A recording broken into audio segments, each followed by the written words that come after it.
Okay, so now in this panel discussion, we wanted to have some brief presentation. Sorry about the fact that the slides were not visible, well visible before, but we want to have a quick discussion, which will be probably an extension of what we have seen already after the talks. But we wanted to focus on the practical aspects that this new type of disease is, the challenges that this new type of disease is posing, right? And the first thing that to discuss is that, like I said in the talk earlier, we need new effective markers, and I think we need new effective markers for neuroendocrine prostate cancer for two main reasons. One is to detect it, but secondly, at least from my perspective, from an experimental therapy perspective, we need new markers to follow up and see if therapy is being effective or not. And while searching for these, we came across Volition, which is a company that develops histone-based, circulating histone-based markers, which I think have a particularly important role. So the Chief Scientific Officer of Volition is here, and will introduce us to this technology. Okay. Thanks, Francesco, and thanks for inviting. I'm the B, I'm the standing, but thanks for inviting Mark. And hopefully I'll. Well, we can put in presentation mode probably. Does it go? Yeah.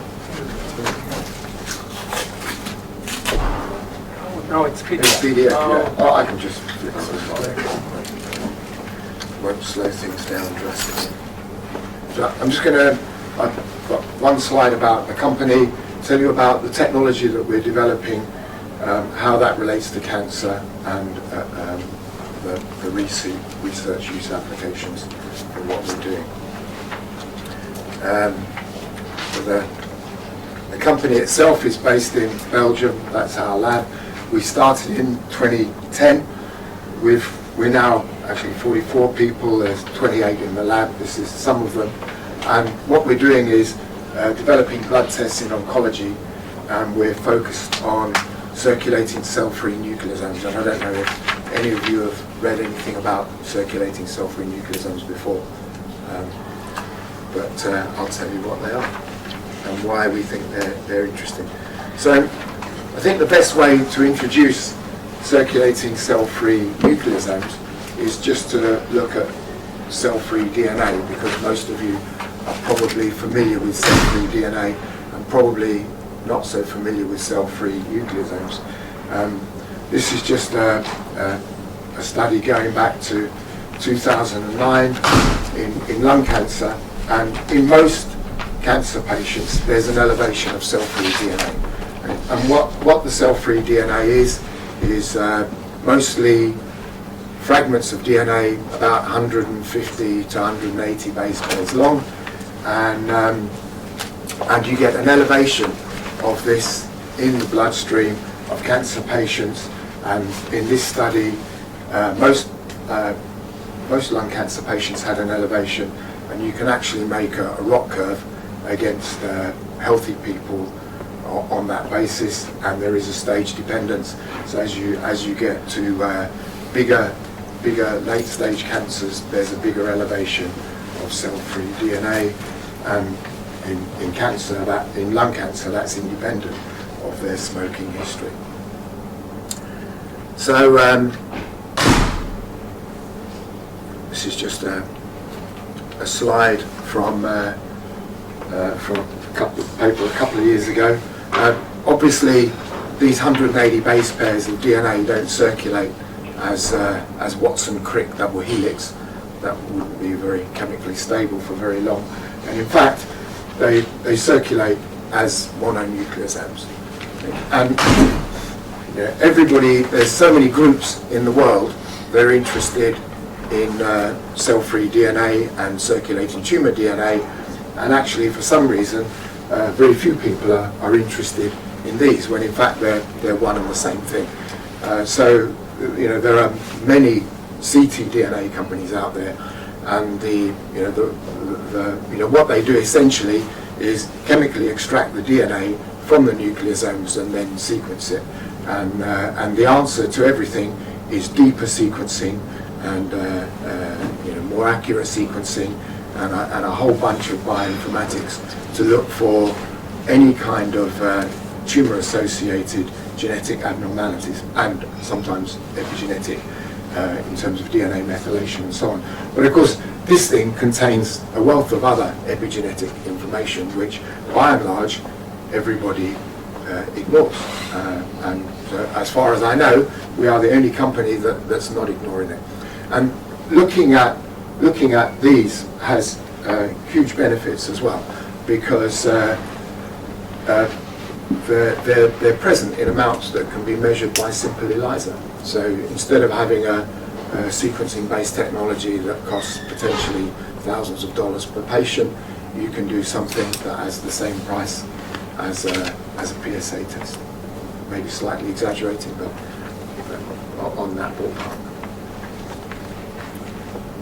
So what we do is simply have one antibody to a particular nucleosome epitope. It could be a histone variant, it could be a histone modification, it could be something else like a transcription factor that's attached to the nucleosome. And of course we can measure total nucleosomes and then a labeled antibody. So one of the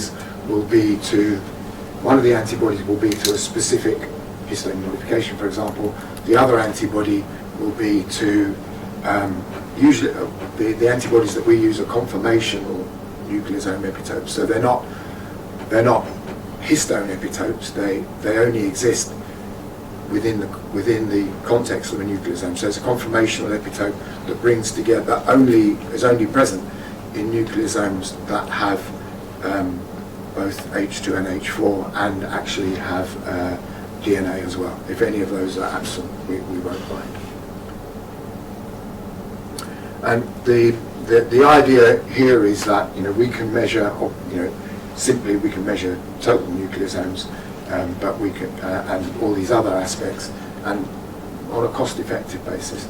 And our assays use between 5 and 20 microliters of blood. So the DNA assays use 2 to 5 mils of blood. So they're much more excessive.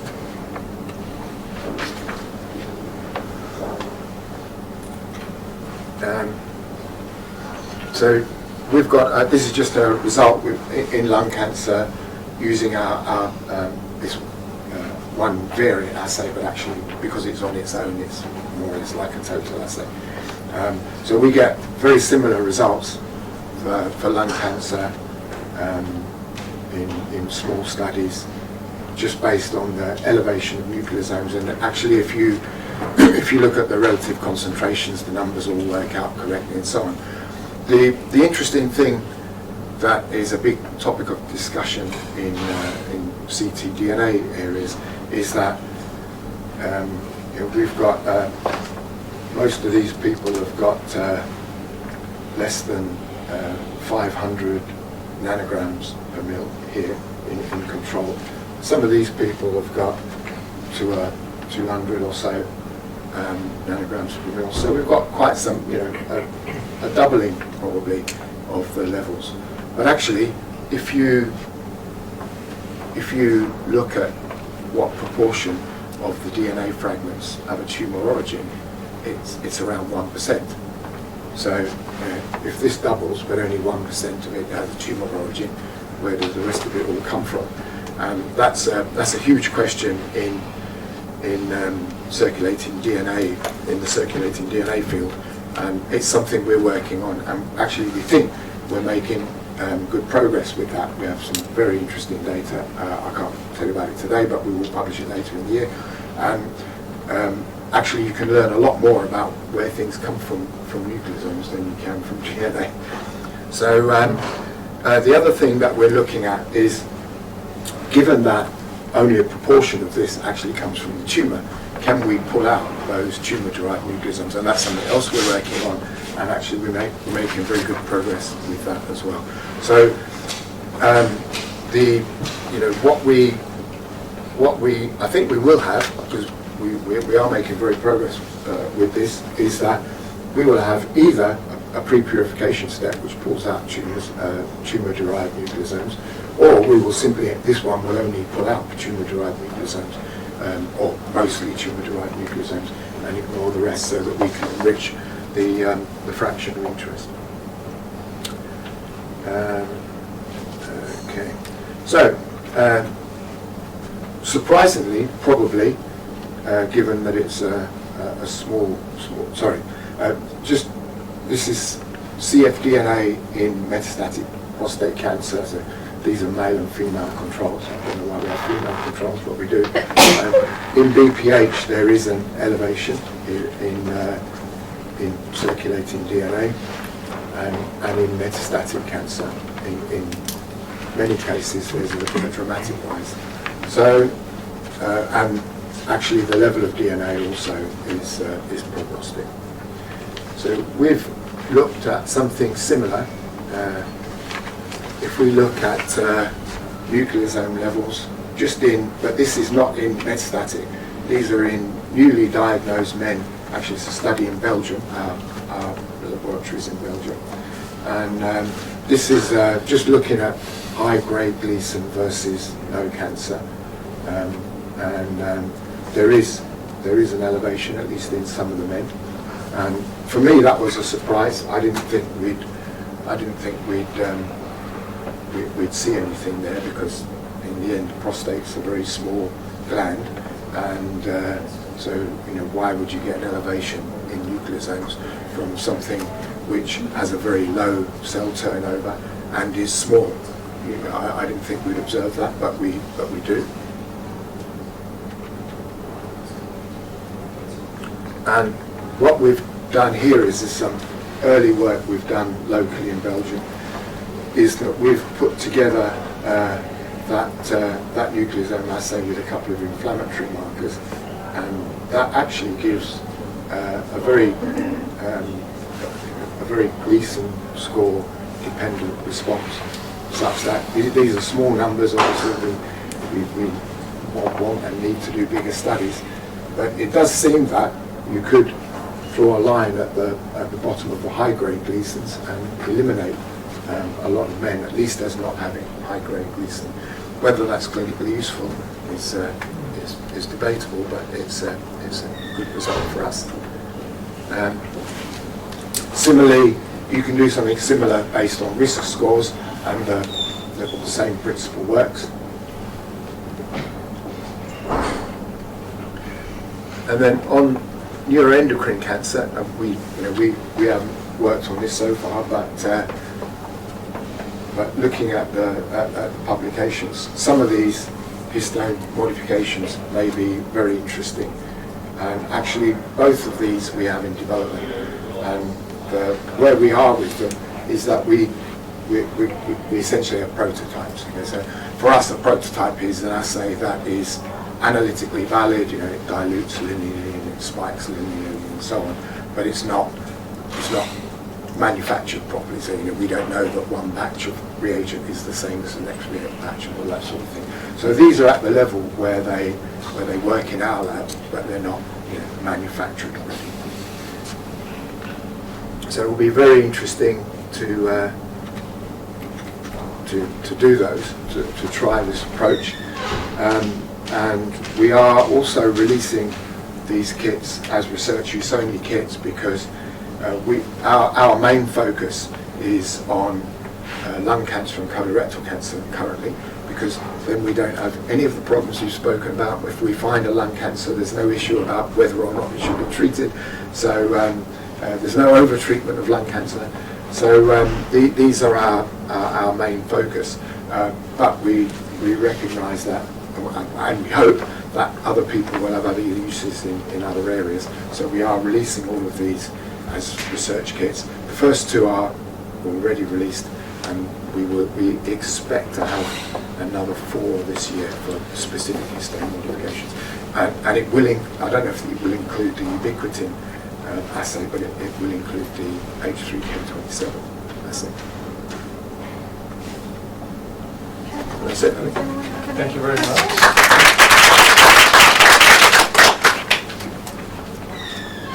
start with the panel?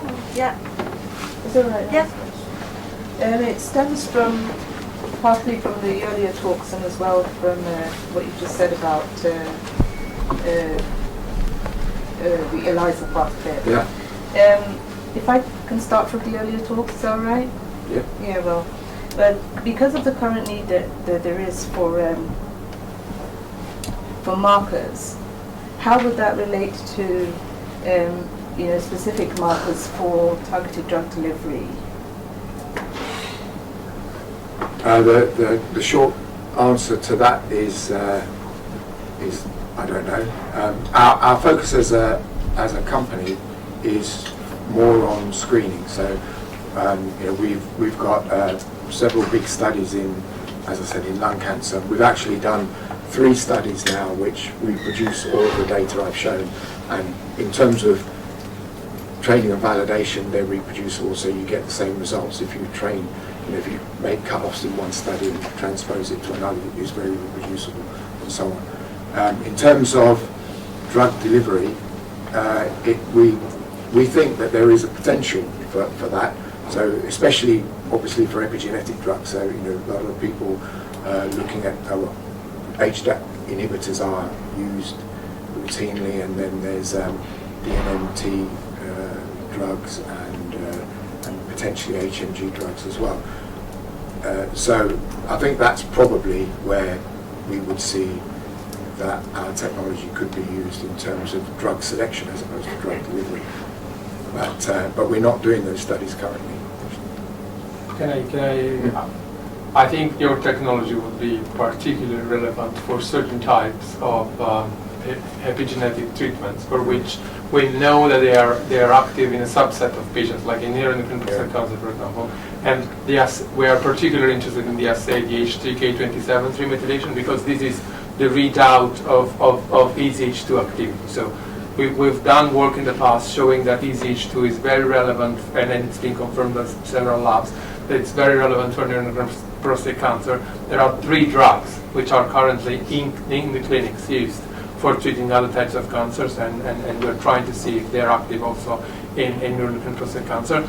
But the H3K27 could be the analog of the PSA effectively.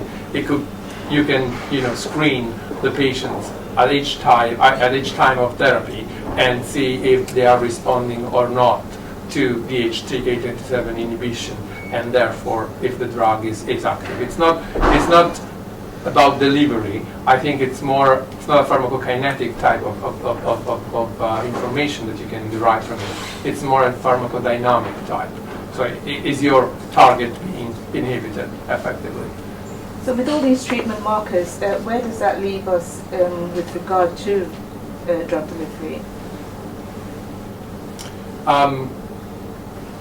I don't know, probably the clinicians can respond better to that, but I think from our perspective, the drugs on which we generally focus are already known to be stable and clinically deliverable, and they have already, for example, the tazemetostat and other EZH2 inhibitors have already passed phase 1 clinical trials showing that the pharmacokinetic profile is acceptable. I think it depends on the kind of markers that you have and what you label them with, and what kind of treatment you can build on them or bind to the different markers in terms of apoptosis or cell tissue destruction, or because at the end of the day, that's what we're all aiming for, is to sort of get a targeted delivery of. And so there's a whole barrage of markers out there and systems out there where you can piggyback depending on what your markers are towards treatment. But foremost, I think you need to have very specific markers first before you can sort of label them or bind them onto a delivery machinery. Absolutely, yes, I completely agree with that.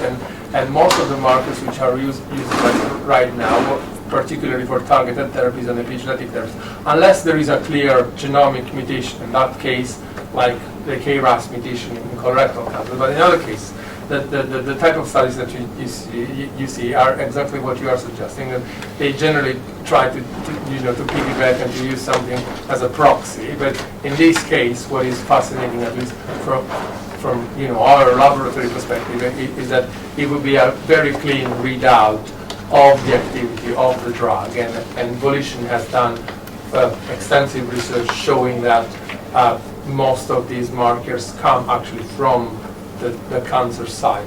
So they are in the circulation because they come from the cancer site, and we hope to add a bit more on that. We are trying to track the travel of the histone modification from the nucleus to the serum samples in different steps to show exactly which proportion of the tumor-derived histone modifications are shed into the circulation.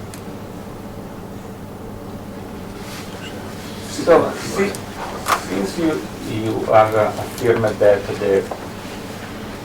the fraction that is cancer derived is a minority of the free DNA, so now the issue is that how much of this DNA could come from inflammation. So how you can distinguish that. So also looking at the and then the question is, for example, how much can be from neutrophils, for example, that they can, when they are activated through the lot of DNA and so on. And also along the issue of the lung cancer that you provide as an example. So there are also biomarkers that has been described come from the microRNA, for example, that are in circulation. That's apparently some are very predictive, can anticipate the disease recurrence and so on. Surprisingly, some of these microRNA are from cells of the immune system. The origin of these are from cells of the immune system and not from the tumors. So yeah, okay. So several questions there. The general consensus at the moment is that a lot of the elevation, both in DNA and nucleosomes, is not of tumor origin, and the general consensus is that actually people just say that it's tumor associated, and people don't usually speculate as to where it comes from. And actually, if you look at the literature, no one has really worked on okay, well, if it doesn't come from the tumor, where does it come from? Nobody's actually worked on this. I think there's a general assumption that it comes from the stroma and it might be related to inflammation, but there's no confirmation of that. And that's something that we're working on. And as I said, we do have some results on that, but we will be publishing that later in the year. And actually, it's a very interesting subject, because if you don't know where it all comes from, then you won't be able to distinguish the parts. And the nucleosomes that have a DNA origin are physically different from those that do not come from the cancer. And we think we now have ways to support where we have demonstrated that we can do that chemically. We haven't demonstrated yet that provides additional clinical discrimination, not because it doesn't, but because we're still at the chemistry stage, not the clinical stage. So I think these things will come. I think a lot of things are possible, and I think our technology will translate into the genetic aspects as well. So I think if we can epigenetically separate tumor and non-tumor DNA, that will obviously have implications for the people that do ctDNA. And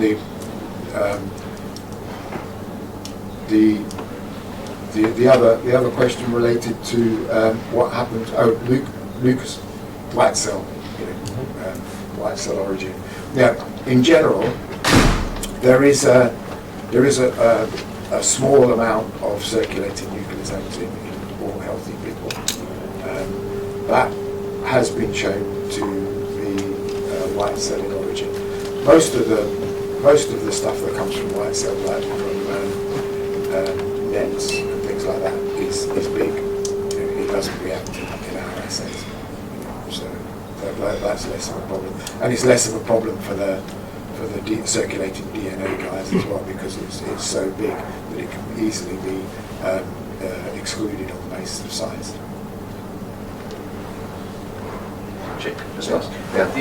The NEPC epigenetic markers, the nucleosomes that you showed, so that's sort of prospectively selected. When you've done your work with colorectal and lung and others, do you go to the public database and look at the highest, most likely candidates, shall we say, and have a very broad panel, and then so give us an idea, how many do you start with before you go down to the sort of there's sort of 3 or 4 different aspects to that.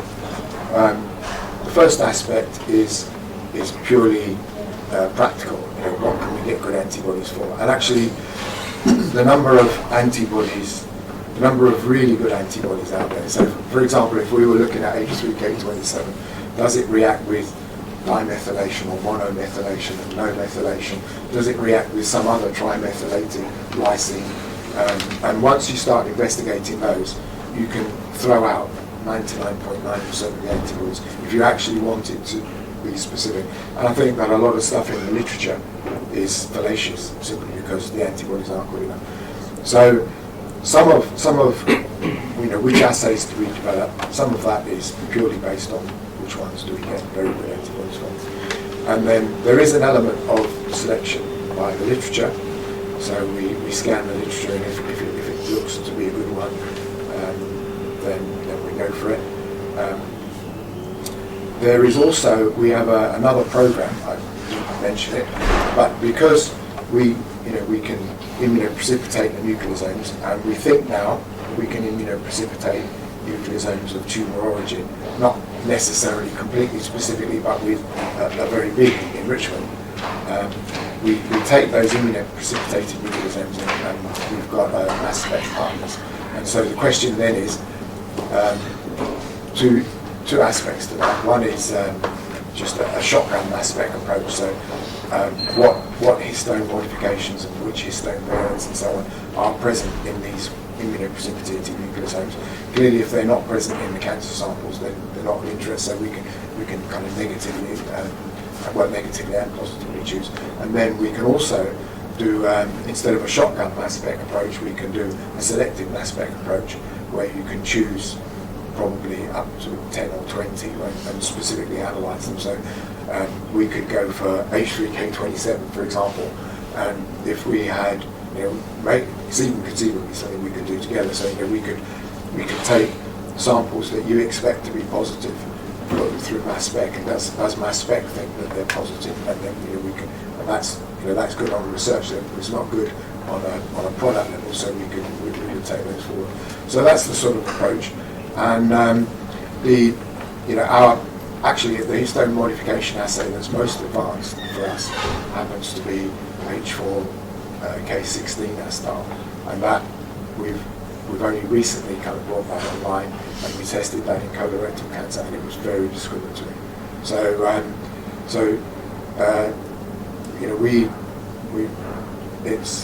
We think we're making good progress. Actually, all the results that we've generated recently have been really, really encouraging. It is a work in progress. I haven't got all the answers today, and I certainly haven't got all the products today that you would ask for. But I think over the next year or so, we will have a lot more. Thanks. Pardon, you have a question? It was a very short comment, Yeah. mostly about the fact that we were saying that it would be very important to discriminate between tumor origin and non-tumor origin. And we were talking about also the inflammation response. Yeah. But for example, so I see the point of discriminating between tumor and non-tumor, but I also see the point of discriminating between tumor plus, for example, inflammation response associated to the tumor versus inflammation not associated. So my comment is that it would be interesting not just to discriminate if it's coming from the tumor or non-tumor, but also if it is associated. Well, actually, just in terms of chemistry, it turns out that's a lot harder. So could we discriminate the stuff that is elevated from the background, if you will? That's harder. But where that's different, so I think it may it may or may not be related to the stroma, but where it's different, I think it's less of a problem, because if we've got a doubling in levels, then we've got a big enough proportion to visualize a change overall. Whereas in the tumor-derived stuff, if we're really looking for, is this a tumor-derived change? I mean, if there's none in the background at all, look at H3K27. If it turns out there's no background in H3K27 and there's a strong signal, we'd probably see that. But if it's a bit more subtle than that, it's more difficult. So I think it is very important to see that difference. I think for the other, we probably see an overall signal change anyway. Thank you very much. The discussion has been really great, and I think this technology has a lot of promise. And can I call Mr. Henry Andrews, who is a consultant urologist at Milton Keynes Hospital and a very valuable research collaborator for us. And I have asked Harry, and he's been super kind to talk about the heartbeat about neuroendocrine prostate cancer. So how the urologists see these strange and relatively uncommon type of cancer. I think we have your presentation here. Thank you.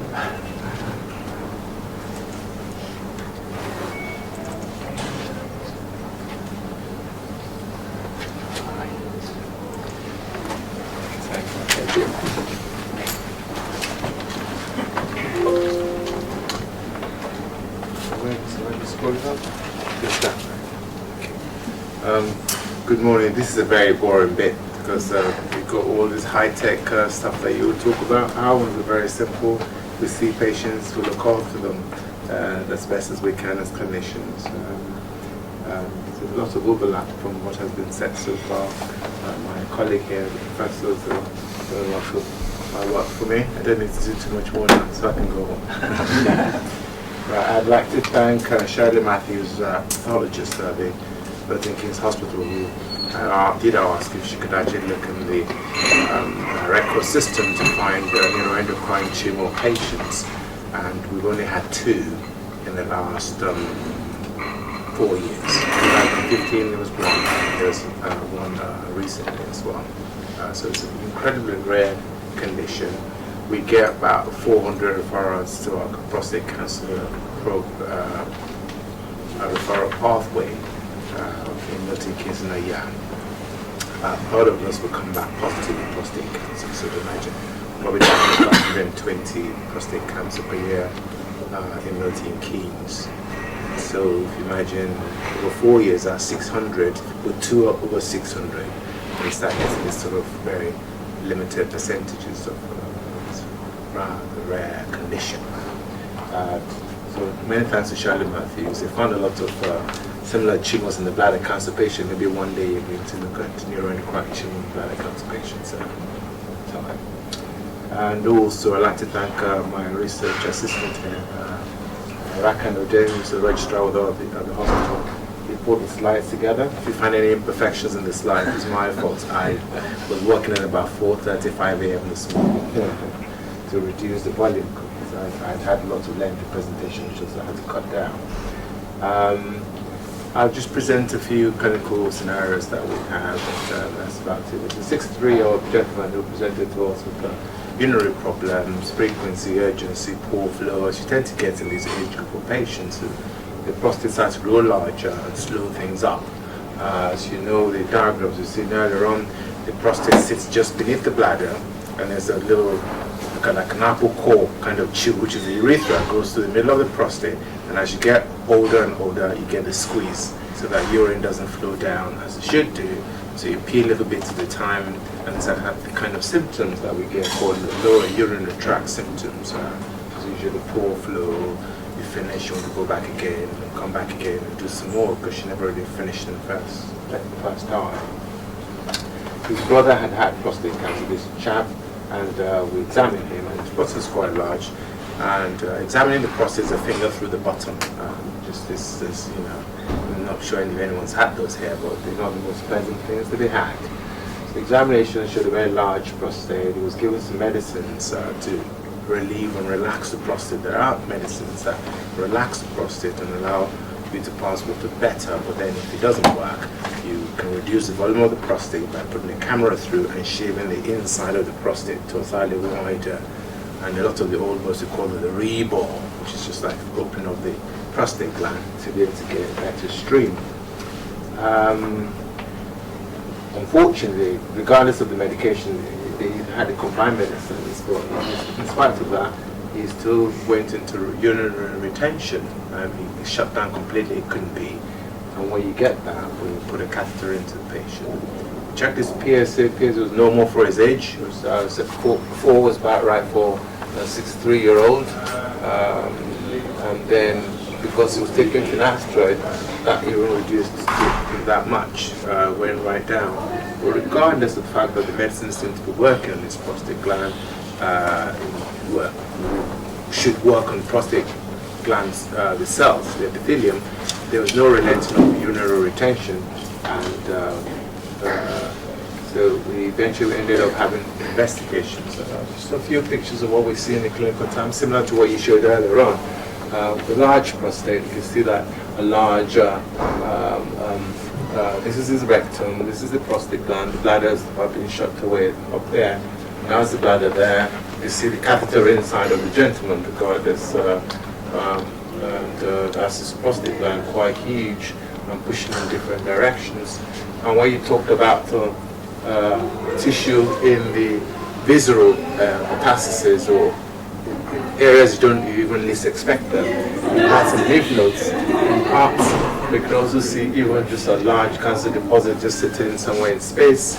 And if you look, I've never seen this before, but this is his kidney there, his bladder there, his prostate there. You can still see he's got like some deposits there, and there's another deposit between the liver. This is the liver, just around the kidney, just in space and unaccounted for kind of metastasis. And in this picture, also clearly shown on this one, but you did have some metastasis in his, and there's it in his sacrum, just about there. So he was fairly sort of aggressive, destructive structural lesion. He had bone marrow infiltration quite extensively, and he also had some in different parts of the body where cancer shouldn't really be at. So it's pretty aggressive disease. Some of this has been talked about a lot today. When we do biopsies of the prostate gland, I'm not going to pretend I know how to explain this picture at all, because that's not my area. I'll probably leave that to you. But there are sort of neuroendocrine cells with small cell features, and also there are lots of mitotic figures, just indicating there is cancer cells. And all this imaging we showed that he had extensive disease, and also they had lymph nodes in his groin, which we took biopsies of.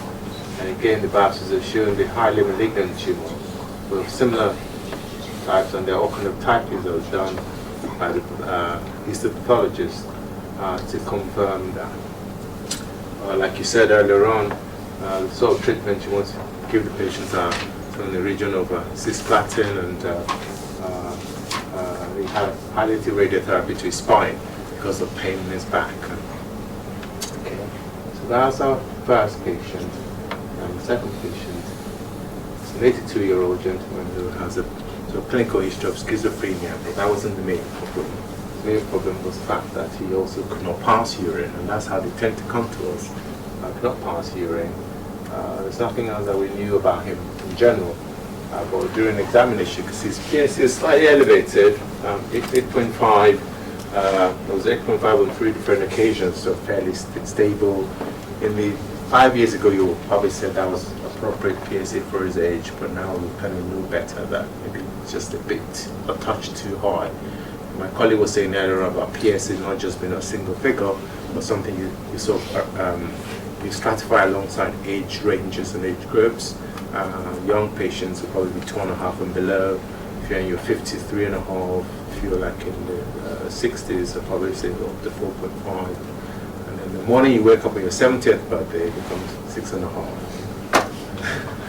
Right, and so on and so forth. So it was a bit too high for him, but regardless, it's processed on examination. So if you imagine a finger up the bottom here to feel all that roughness and hardness, and that's exactly what examining him was showing, irregular prostate with kind of angry nodules in the bottom, and he had the biopsies of the prostate gland. Like has been said earlier on, we don't tend to get glycine 5 grade disease, but obviously we showed a very poorly differentiated tumor, and we thought had an expression of a neuroendocrine activity, and it was considered a small cell cancer. So in essence, this is sort of the clinical aspect of what we do in trying to pick these sort of patients up. Probably very rare. I might even have colleagues who have never seen one of this just because of their pretty rare condition. Again, a very aggressive disease in general, and as you can see, he already had deposits in his liver, and also had some in his chest, which fortunately wasn't shown in this picture. For the chest, this is the lung here, that's the heart, and then the liver, kidneys on both sides showing again the bladder, and he also had deposits in his bone and liver. So it's a very aggressive disease. He did not want to have much treatment, so we're very experienced in my oncologist, also the limited outcome results of this chemotherapy. He had radiotherapy to his back and his hips to relieve pain. Other than that, that was all there was in terms of treatment for him. In general, like you said earlier on, there are sort of different sort of presentations for these patients, and it's thought that neuroendocrine tumors sometimes occur de novo by their own pathway, but there are also others that occur through prolonged treatment with castration. Obviously, like we alluded to earlier on, the PSA doesn't seem to matter too much in this group of patients, to be honest, but that's part of our primary sort of diagnostic tools, so it's irrelevant. I'm not sure, like my colleague said earlier on, there'll be any place for intermittent treatment or not. Is there any place for better, probably better platinum-based chemotherapy in the future? It's a lot to do with this sort of tumor in the future in terms of what everyone has said today, diagnosing these patients, having markers just for diagnostic, prognosticating, and as well as targeting treatment. It's just all variety of research possibilities in these couple of patients. So, thank you very much. Do you want to have a seat and Just slide to my next. Yeah. oh, okay. Yes, Then that's we'll perfect. demonstrate. Sure. Yeah. Thank you so much.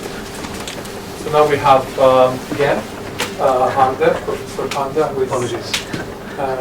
No. Thank you so much for agreeing to be the. So I think this, And he will present some clinical cases of advanced NEPC. so I think this fits in very nicely for my colleague, because obviously he was talking about small cell type of prostate cancer presentation, and what I'm going to show you is the other end of the spectrum, which is the treatment emergent disease, which clearly we're focusing on.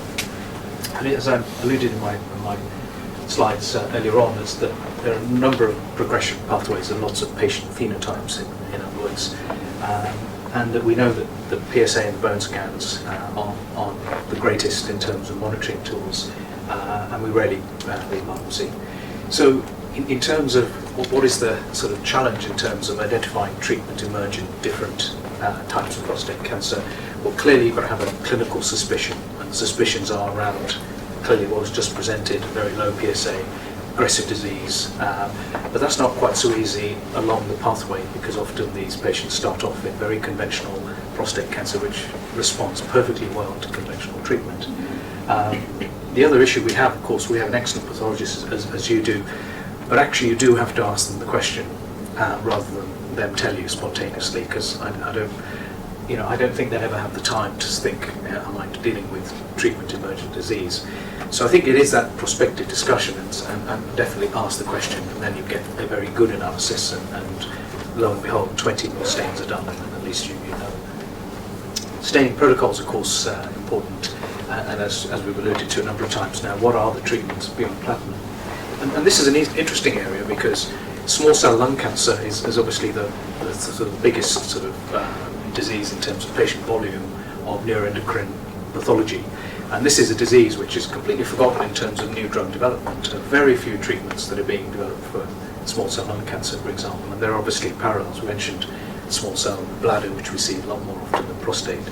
But there are some drugs out there, and I think this suspicion of treatment-emergent neuroendocrine prostate cancer might actually kickstart some more activity in terms of drug development, which is urgently needed. So I'm just going to show you two cases which will highlight one where we did see evidence of treatment-emergent neuroendocrine disease, and one where I honestly thought we would, and we tried and we didn't see it, but I still think he had it. So the first patient is patient JP, who's 57 at presentation, and he presented with the usual urinary symptoms, PSA of 19, which clearly is just about the level one consider treating, and he had some biopsies which were Gleason 4+4, so it showed quite active disease. Half of his cores were positive, and he was found to have locally advanced disease, T3B, and he had hormone treatment, external beam radiotherapy, followed by a couple of years of hormonal therapy afterwards. So that's very conventional, responded to that pretty well. PSA went down to sort of very low numbers, 0, 1, and then 3 years later, a year after he stopped adjuvant hormone treatment, his PSA began to rise. He was given further hormonal sort of challenge, and then his PSA continued to rise, albeit not in an accelerated way. So that sort of patient you'd expect PSA with this sort of feel for the disease would go up to 40, 50, 60, 90, 100 quite quickly, but his didn't go up enormously in the next year. But what he did develop was lymph glands on his neck. In fact, he couldn't do his shirt up, put his tie on, because he's big glands, which is something, again, you don't see very often, but it gives you that clinical suspicion you're dealing with something different. And on a CT scan, of course, we saw not only the cervical lymph nodes, we saw paraortic, but interestingly, no bone metastases. We saw lung metastases, we saw lymph gland progression.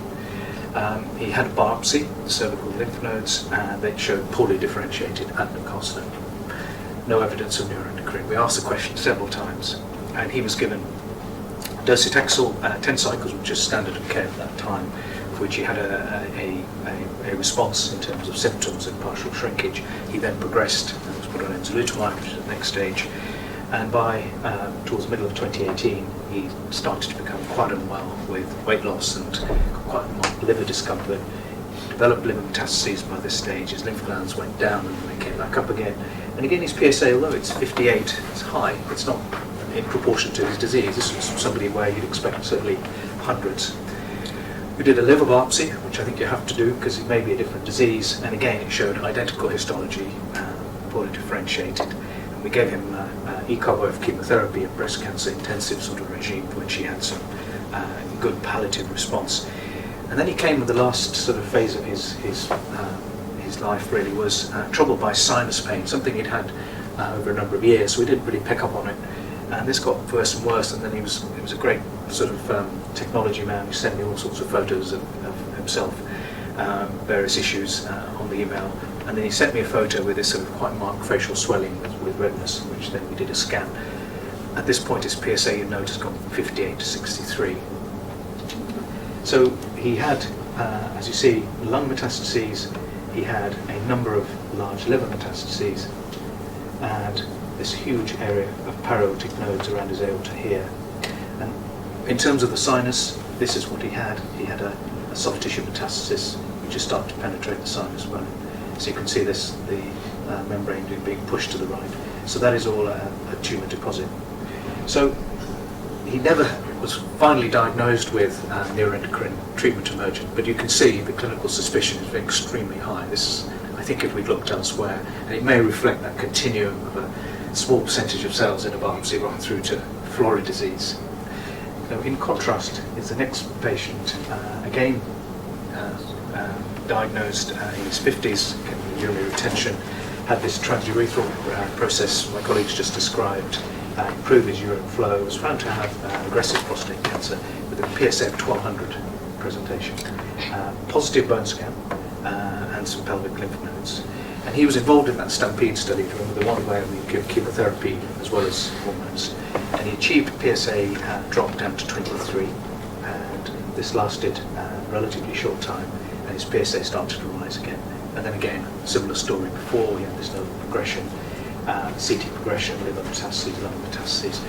On this occasion, he did have neuroendocrine treatment emergent, as far as we could tell, because his original biopsies didn't show any evidence of all the markers that I had discussed before, strongly positive for synaptophysin. He actually had a better response to that than the other agents. It lasted about 6 months, and then he had some further progression in his liver. And that's the sort of disease, multifocal disease that he had. So what we're planning to do, and some discussion a little bit later, we're quite interested in what really is a project around identifying patients with neuroendocrine transformation that doesn't include biopsies. If we have to do biopsies, we'll do them, and I do biopsies of my patients at very low threshold. I encourage my colleagues to do the same. But what we do need is we need a blood-based marker system, I think, in terms of new biomarkers.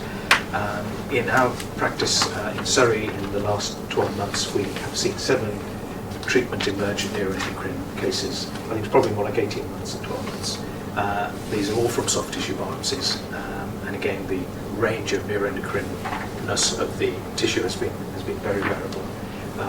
As was presented earlier, I think there's 1 case a year of primary small cell neuroendocrine prostate cancer. If one every other year probably is that order of magnitude. So I think there's two obviously different things. And what we plan to do, and Chris Smith, our PhD students in the audience, what we want to do is really try and get a very large cohort of patients who are at risk. This is patient selection. These are individuals who failed enzalutamide, for example. Define the clinical group and really biopsy where indicated, where clinically indicated, so we don't need to get into ethics and all sorts of costs. These are patients who have that anyway. And then just look at the technology. And the technology we have access to is circulating tumour cell evaluation through a collaboration with Pulsortics, which is a company using a microfluidic cell capture based on the Surrey Science Park. They're selling research-based kits now. So we're working with them, and also just to look at serum markers, ctDNA, the discussion with Jake regarding nucleosomes. And what we're also interested in is exosomal contents, exosomal mRNA protein, looking for markers. And I think if we look beyond the usual what's in the literature, there are some opportunities. And obviously Francesco's and Rebecca's work with NEO1, long coding RNAs. And also we're interested in homobox genes, HOX genes. They're wildly dysregulated in prostate cancer, further dysregulation in castrate-resistant disease. And we're now looking, or Chris will be looking at the signature of neuroendocrine transformation, what is happening to HOX gene signatures, again, which we have the tools to evaluate. So I think this is going to be an interesting sort of prospective with an eye to patients who are at clinical risk rather than a very broad capture of everyone. I think that's important. And as soon as we have these protocols, then we can use as colleagues in other centres to join on and actually make it much more powerful in terms of project. And that's it. Thank you. Thank you very much. Now we time for a few questions. Yeah. So based on your experience of your patients, where do you think is the earliest point we need to be realistically looking for the emergence of the NEPC phenotype, and how realistic is that in practice? Yeah, I think there are when you treat patients, there are certain time points in which you've got a responder, non-responder, and I think normally the convention is 3 months generally. So within 3 months of enzalutamide, if your PSA doesn't go down, which it really should, then that's a good sign that you may have that. If you're waiting for radiology, you may not, because some of the folks have fairly indolent disease, may have some. I mean, this second patient had bone metastases, and you're not meant to have bone metastases with NEPC, so suggesting it's moved from A to B. So I think certainly non-response to conventional treatment is a trigger, particularly enzalutamide abiraterone. Thank you very much. Thank you. So how these tumors that you mentioned, they were PSA positive, in fact very high PSA, despite having an NEPC phenotype. Initially, Yeah. initially, sorry, they lost their PSA They activity in lost histology. it. Yeah. Is that the first because one of the enzalutamide treatment? Or? The first one was, just poorly differentiated. PSA became negative. The second one was definitely PSA negative. Thank you. I had a very good question for Henry. I know it's very difficult. From like your clinical perspective, do you think there are two, because even like from a biological perspective, we were debating earlier, we don't know if they're really, we call them neuroendocrine, but we don't know if they're really the same type of disease, the de novo one and the progressing, or if they are two different types. From what you can tell, I know it's very hard. Do you think they're exactly the same thing? Or? I am not an expert at all. I had a good look at literature to see what exactly is going on. Even in the small cell, you still have some occasional large cell types as well. So you just keep breaking it down into very minuscule subsets. After a while, unless you have vast volume of data, it becomes really difficult to sort of master them into a single sort of directional research because it's just all scattered and may actually represent different diseases, like you said. So my different diseases in the same organ. I wonder if there's a national record for this neuroendocrine disease at all, because I think this is probably where we should start from, and it's not hard at all. We're getting 2 here and 3 there. There's no reason why the British Association of Urological Surgeons or any of those groups cannot put a research fellow out in our team to actually chase around the whole country and actually be able to get, I think in terms of primary disease, the Mouse database should, historically, I know you don't present that necessarily now, but historically should have that. And I think people lose interest because of the small numbers. Yes. I think they regard it as very rare events. True. But I think on the other end of the spectrum, I think what is really obvious to us is that there are a lot of men that come through these multiple treatments who are actually very fit and they're ready for more treatment. And whereas we would have thought after one line of systemic treatment, patients would be quite unfit for. Now we're going through all the things I showed you, 4 or 5 treatments, and still performance status is good. And these men may be in their 60s or late 60s, early 70s. They're not elderly in that sense, and good quality of life. So I think the expectation for me, it's quite practical. Is there a justification for a trial of platinum-based treatment, platinum etoposide, or a novel therapy that actually doesn't then starts to look beyond conventional castrate-resistant disease? So it's like information to trigger a different treatment pathway is really the key. So what is the minimum we need from the biomarkers, from the serum-based or whatever, to make that change? Because ultimately we go back to our multidisciplinary clinical meetings and we make a decision, make a recommendation based on these sort of things. So I think having an endpoint to this sort of discussion and these sort of projects is we want to have a different way to have a low threshold to be suspicious of neuroendocrine disease and therefore get on and treat it. Well, the other arm of it is that we might actually be losing a vast volume of patients unbeknownst to us because of our current practices do not allow us or does not lend itself to picking up patients who have had treatment with androgen deprivation prior. These 2 patients were picked up upfront as they came through the shop floor. Well, actually, based on what we've talked about today, there might be a vast number of patients who have failed androgen deprivation, but we do not biopsy them secondarily unless someone has a very special interest. Nationally, we treat patients, they fail treatment, they try this, you try that, and they die with their diseases. Well, years ago when I was registrar in Barts, we used to biopsy patients who had radiotherapy, and they fail radiotherapy. They get a scan and they get some biopsies. The biopsies are haphazard and crazy to interpret, but they show cancer. So if they'll show cancer, what else could they have? They're all kind of cryotherapy, which unfortunately failed because it was burning holes in people's bottoms and things, so it wasn't working. And then that practice fell down. Other than that, unless you're a very specific center that biopsies soft tissues afterwards and biopsy bones, nationally, most people don't offer their patients re-biopsy when they fail androgen deprivation. So it may be a whole different head way of looking at things to actually say, these conditions do exist. Someone might say, well, if they exist, you pick them up, you put them through all this. What are you going to treat them with then when you pick them up? So there's all sorts of ethical issues coming into play. But I'm sure there are lots of patients that we could get hold of that we're missing out on because they have not had a secondary biopsies after failing the androgen deprivation. I think the final comment is that if you do find somebody with neuroendocrine prostate cancer and you give them cisplatin and etoposide chemotherapy, the response rate is very high. So, as I said, with this gentleman, the second one, he had 6 months of good quality of life because he had the right response. I think if we'd given him pragmatic other type of non-specific chemotherapy, I don't think it would have been as effective. So it is actually a very important maneuver to get the right drug because actually, unlike docetaxel, so carboplatin or cisplatin etoposide in this patient had a much higher response than the docetaxel, I suspect. So you actually have a very good, it didn't last very long, 6-7 months, albeit, but actually there is at least a good palliative treatment. So there's a good reason to identify the patients.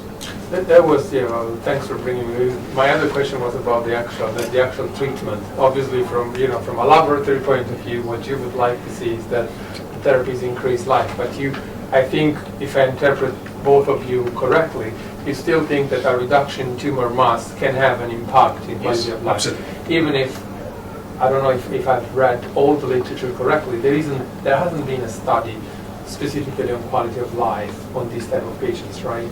No.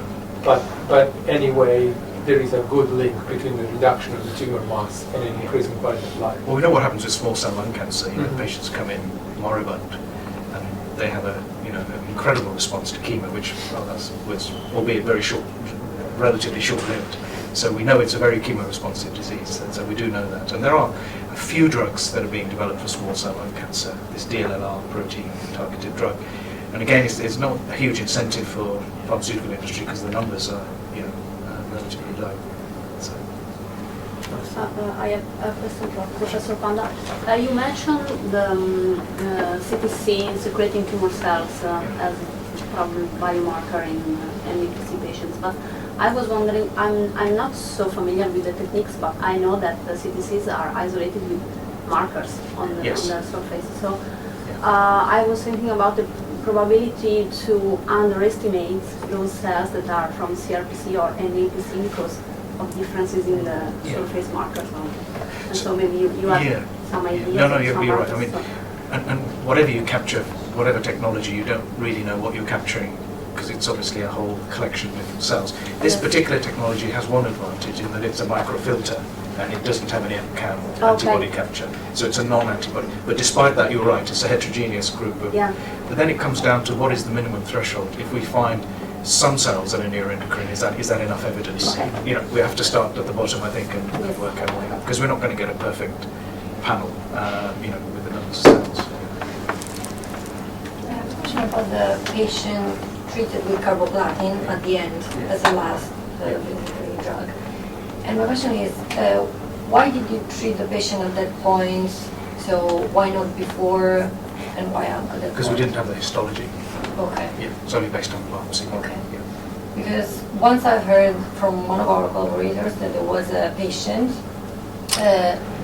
who wasn't diagnosed as NEPC, and who's not still diagnosed as NEPC, but he was about to die, and they tried carboplatin as a last choice, basically, as a final choice.